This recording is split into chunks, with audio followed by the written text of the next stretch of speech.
why you have to let go if you want to attract more.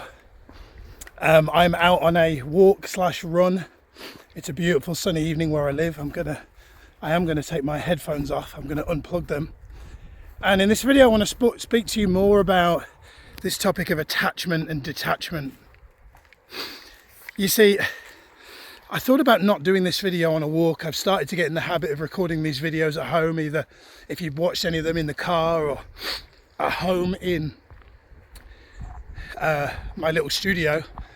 And I think what's happening is I'm developing a sense of control. I'm developing a sense of attachment to the presentation of the video. And many years ago, I used to be in a really good habit of recording these videos in the flow, in the zone, when I was in a great state and didn't really overthink it. And I wasn't planning on doing a video on this run. I was going to wait until I got home. But I made a decision, you know what, I'm going to detach and I'm going to film. And then there was a little voice in my head that said, what about how sunny it is? It's so bright. What about the sound? What about how windy it is? What if?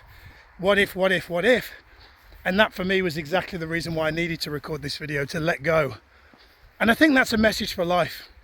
It's the importance of detaching from stuff that we want to achieve.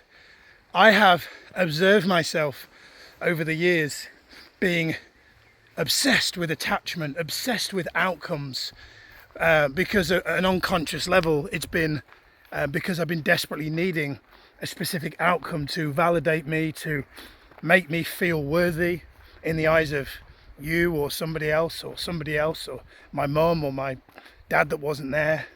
Insert whoever else I need the validation and approval of. And what's really amazing is I've been asking myself this question recently: where in my life has there been times where I've not needed validation, or where I've been detached, and what has happened?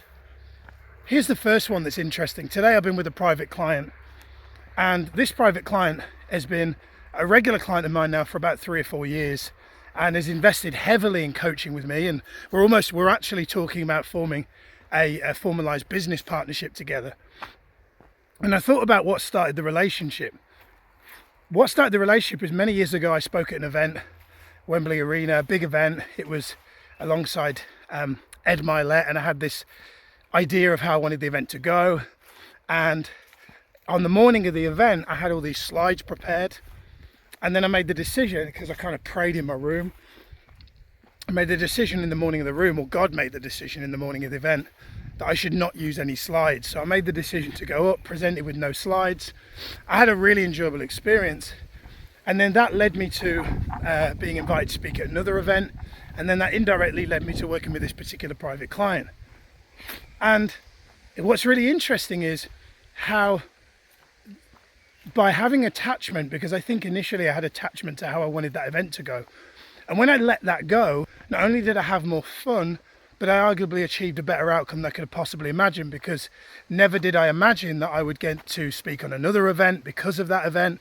And never did I also imagine that I would get to work with this particular client, who's now become someone I'm very close to. And I was thinking of other areas, other situations. I'm just trambling through the woods. Think of other situations where that's happened. Like many years ago, I worked in a bar in Greece for about 4 months, and I had a great time. And one of the things that happened while I was in Greece, or one of the things that happened specifically when I got home, but it happened in Greece as well, is, and I know my wife may watch this video, but is I found it really easy, really effortless, more than ever in my life, to attract girls, to attract women. And I had a lot of fun while I was in Greece. And I had a lot of fun when I came home from Greece. And it was really interesting because I became so comfortable in my skin at that particular period of my life, can't get my words out, that I think that detachment is what made me more attractive. And I tell you that not in some like braggy ego kind of way, because eventually what happened is I got into my own head and the attraction went away, and all of a sudden it was hard and I was forcing it, and I was thinking, why am I not attracting? And all of a sudden the energy was wrong and it was not happening. And I think there's a lot to be said for this. I had a speaking relationship recently, and I got really, really attached to it, and it went away. And then I stopped focusing on it, started focusing on something else. And recently I've had a new speaking arrangement that they've literally said, come down, we'll pay for you, we'll pay for your hotel or your travel, all that kind of stuff. And I wasn't looking for it, I wasn't seeking it. So I'm not saying that, the point of this video is I'm not saying, because people may ask, well, does that mean I shouldn't have goals? And I think goals are great, and I think we should still have goals, but I think our primary goal should be to elevate ourselves. And when I say elevate ourselves, a lot of people don't understand what that means and are looking for a tangible way to do that. And what I mean is to elevate our vibration. And one of the ways I've found to do that is through meditation. And one of the ways I've found to do that is to really consciously, intentionally focus on all the things that I'm already grateful for. You see, Neville Goddard, who is an amazing manifestation teacher, he's passed on since, he talks about how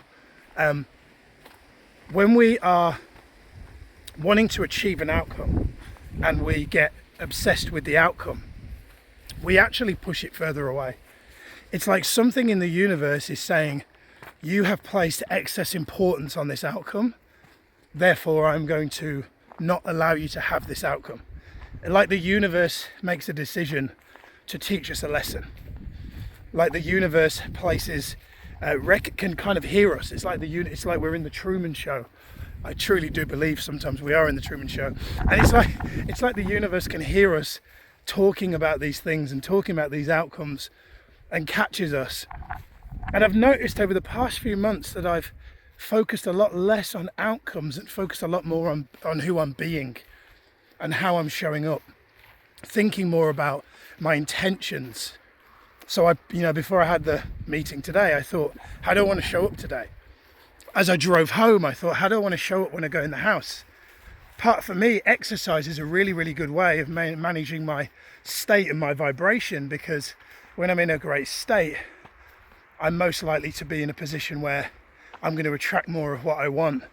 And interestingly, what I've learned about this kind of idea of wanting and getting and achieving kind of goes back to something I heard Tony Robbins talk about years ago, which is that most of the things that we say we want, we don't actually want. What we want is the feeling that we think something's going to give us.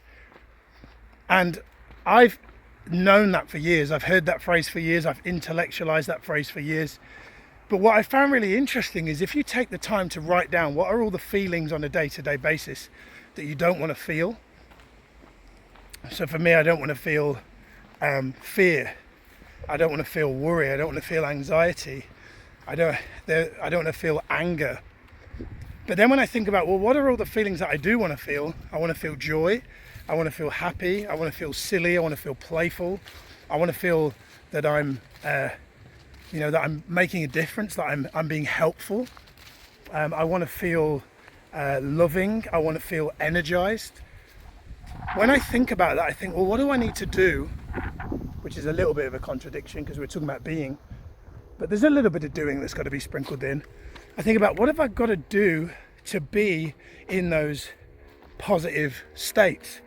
And then it leads me to think about, I could sit and journal what I'm grateful for. I could go for a run and I could record a video on the run because that might be helpful for somebody. I could help somebody. I could, our neighbour Ryan, his car kind of blew up a couple of weeks ago. He's okay, by the way. And he's using our cars for a few days. Like, whenever we're home and we don't need them, we're just like, yeah, just use them. And it's really interesting to me when we just focus on our character and who we're being rather than what we're doing, and how we're showing up rather than what we're achieving. It's like, as a byproduct, going back to the kind of the universe kind of listening concept, it's like the universe hears that or sees that, and then you get rewarded. And you get rewarded not because you need those things, but because I believe all outcomes are a direct reflection of how you're vibrating. So if you've ever not been in a good state, you'll find that sometimes negative things seem to happen. You'll find that like something else may happen. And I truly believe that, you may hear that and go, well, that's not very fair. And I go, no, it isn't. It isn't fair if somebody loses a loved one. It isn't fair if somebody has something really bad happen. And I don't think I think there's an element of things that are out of our control. But if we talk about the things that are within our control, our energy, you know, like if you have some form of kind of road rage, you know, you kind of get frustrated by another driver, then I truly believe that that is within our control. And it is in those times that if we manage our state, I found from experience that we're less likely to be affected by those things, and those things just kind of bounce off. You know, when I'm in a good state, I tend to not have things affect me as much, versus when I'm in a bad state, things seem to sort of affect me. So I think that's it really for today. Hope you enjoyed this one. Nice and simple, common sense but not always common practice. But yeah, that's it for today, and I'll see you on the next one. Take care.